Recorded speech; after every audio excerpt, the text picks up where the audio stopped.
Brasília, 5 horas da tarde. Hoje são 18 de outubro de 2021. Está começando mais uma edição do Programando João. Hoje o nosso assunto que nós vamos discutir aqui no nosso Programando João vai ser os riscos fiscais. Qual que é o seu conceito, o que é esses riscos fiscais e como ele pode ser avaliado, né? Então, já vamos dar início aí à nossa discussão.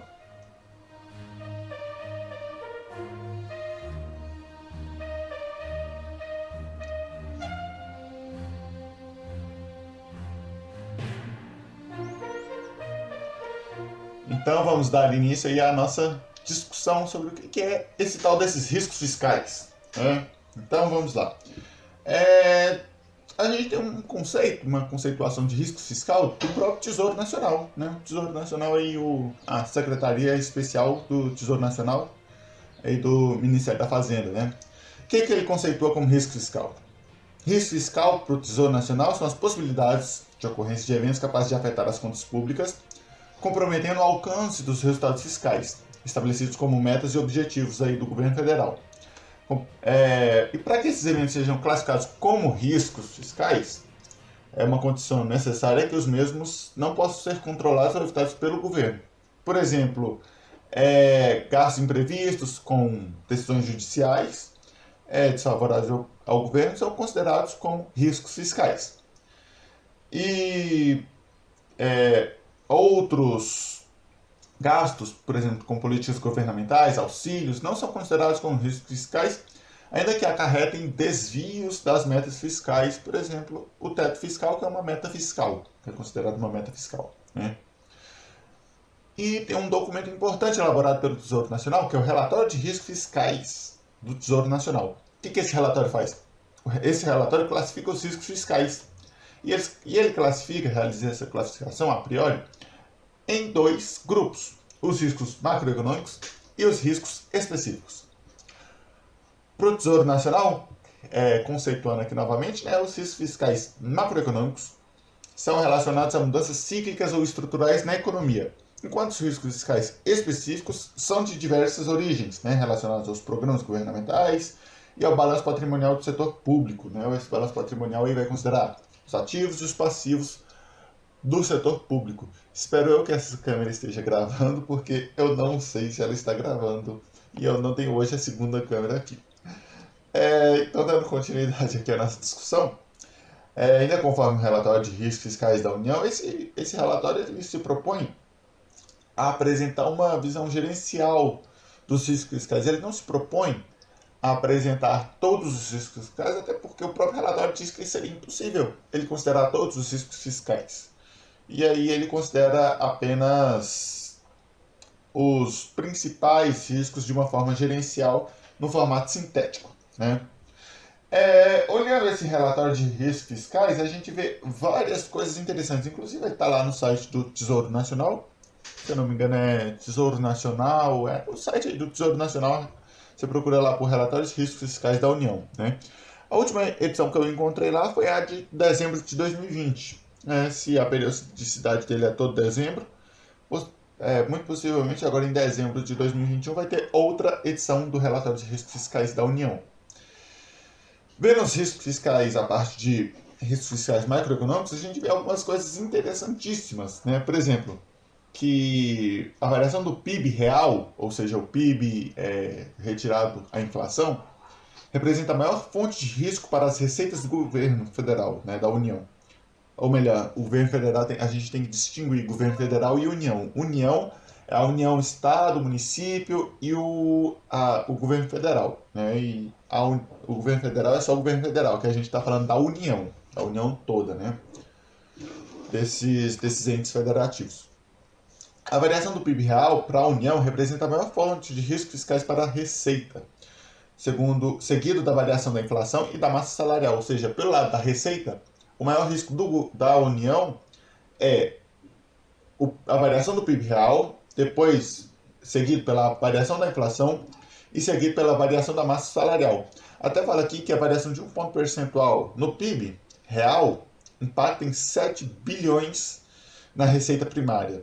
A gente teve aí no ano passado uma queda de 4, alguma coisa, eu vou considerar aqui 4 para a gente facilitar nossas contas, né? foi uma queda de 4%, a gente considera aí uma queda de receita, se cada ponto percentual equivaler a 7 bilhões de reais, 4 vezes 7 vai dar 7, 14, 21, 28 bilhões de reais. Se a gente for fazer essa conta aí de padaria, seria a queda da receita primária do governo federal, da União, aliás, neste último ano, que teve essa queda aí do PIB real de mais de 4%. Né? Outra coisa interessante aqui é que o aumento de R$1 no salário mínimo implica um aumento de 343,5 milhões de reais na despesa. Isso aí já se justifica porque o aumento do salário mínimo aumenta os benefícios previdenciais, aumenta o gasto do governo federal com salários, né, que é um grande gasto da União.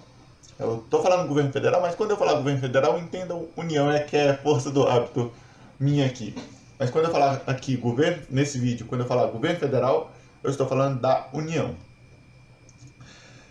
Outra coisa interessantíssima aqui é que a dívida pública federal, a dívida do governo federal, é impactada principalmente pela variação da taxa de juros e da inflação, principalmente, né? E de forma residual pela variação do câmbio. Essa parte aí de riscos fiscais é interessantíssima.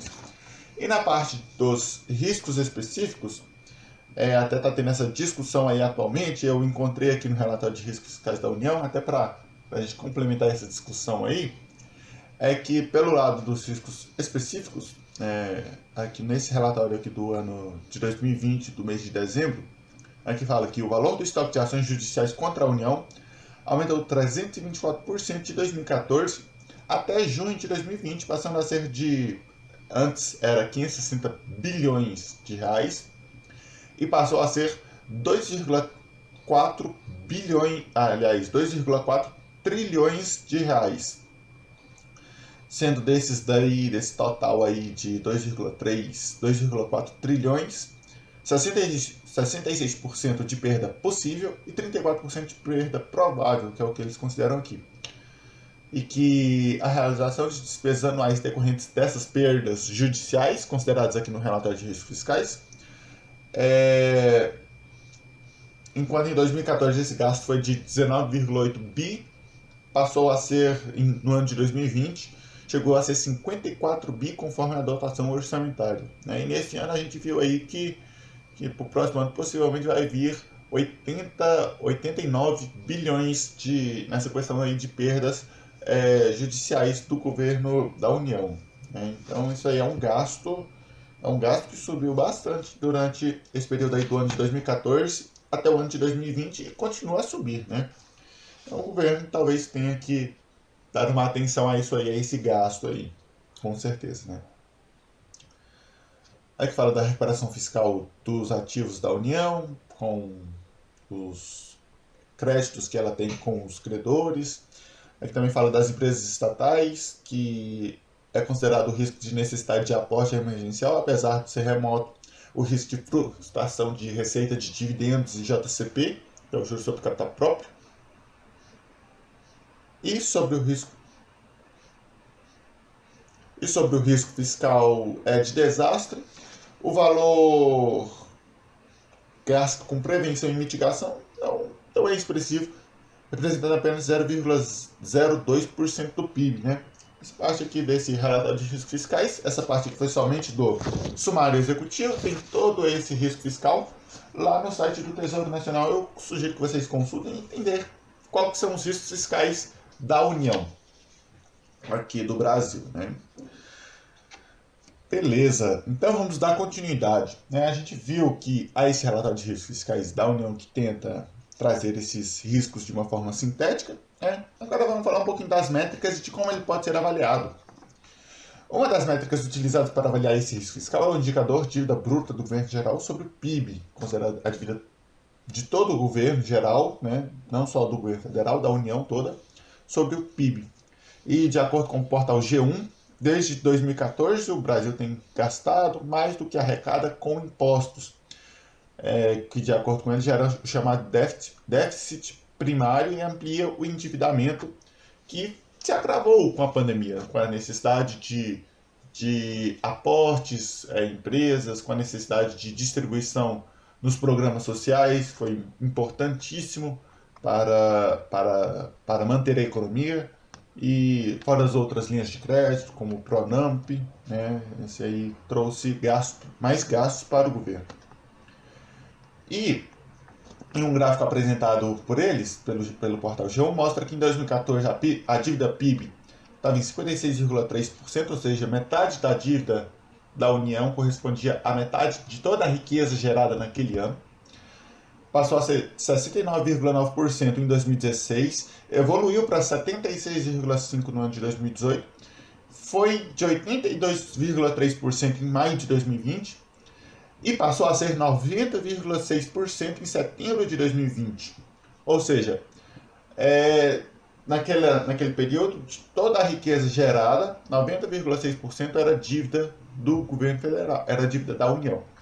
E ainda de acordo com o portal G1, esse indicador pode ultrapassar os assustadores 100% do PIB nos próximos anos. Eu digo assustador porque se o governo tem uma dívida de 100% do PIB, quer dizer que em um ano toda a riqueza do governo federal, toda a riqueza do Brasil é dívida do governo. Né? Isso é interessantíssimo de calcular e de verificar. Né? E essa métrica é utilizada para avaliação pela Standard & Poor's, né? As outras agências de risco, Fitch, Moody's, entre outras, realizam essas avaliações com certeza. Eu gosto de ler mais da S&P. Eu vou trazer aqui sobre a S&P, né? Que um dos subfatores de avaliação do risco soberano, realizado pela S&P, é a própria avaliação fiscal, que de acordo com a Standard & Poor's, a avaliação fiscal reflete o quê? Ela reflete a sustentabilidade dos balanços fiscais e da carga de endividamento. Né? E essa métrica da S&P vai considerar alguns itens, vai considerar aqui 3 itens, né? Apesar de ser bem mais complexo que isso, trocando aqui em miúdos, trazendo de uma forma simplificada e resumida, irá considerar a flexibilidade fiscal e tendência de vulnerabilidades fiscais. O que esse subfator aqui vai considerar? Ele vai considerar a mudança da dívida líquida do governo geral como uma porcentagem do PIB, vai considerar se o governo tem capacidade de aumentar impostos para aumentar sua receita, vai considerar também se o governo pode vender ativos para levantar caixa, fazer frente a algum risco fiscal, verifica também os ativos líquidos do governo da União, né? Verifica a base de receita, se não é uma base de receita muito volátil, se é uma base de receita sólida, vai verificar isso aí. Outro subfator dessa métrica é a estrutura da dívida e o acesso ao funding. Nesse subfator vai considerar o indicador dívida PIB, que eu acabei de falar, vai indicar o custo dos juros do governo, se esse governo tem que pagar muito juros sobre receita, se ele está muito alavancado, se ele está com dívidas não saudáveis e se o custo dos juros representa grande parte da receita. Vai verificar o acesso ao financiamento desse governo, se esse governo tem acesso a financiamento fácil, ou por ele já estar em uma situação mais difícil, ele tem uma dificuldade em acessar financiamento. Né? E o outro subfator é os potenciais riscos de passivos contingentes, que são os desastres naturais que eu disse aqui no risco fiscal, que o governo, a União, prevenção e mitigação, 0,02% do PIB seria esses passivos contingentes aí. Então, pessoal, aqui se encerra mais esse Programando João. Eu espero que vocês tenham gostado. Deixem seu like, se inscrevam aqui nesse canal. Na próxima semana iremos trazer ou um vídeo Programando João, ou um Programando João, ou outro vídeo aqui para este canal. Né? Mas não se esqueçam de acompanhar, deixem seus comentários aí se caso vocês tenham alguma dúvida. Talvez eu possa gravar um vídeo, um Programando João, só tirando essas dúvidas sobre essas avaliações, esses riscos aí que durante esse período aí eu estou falando. E agradeço muito. Até a próxima. Tchau.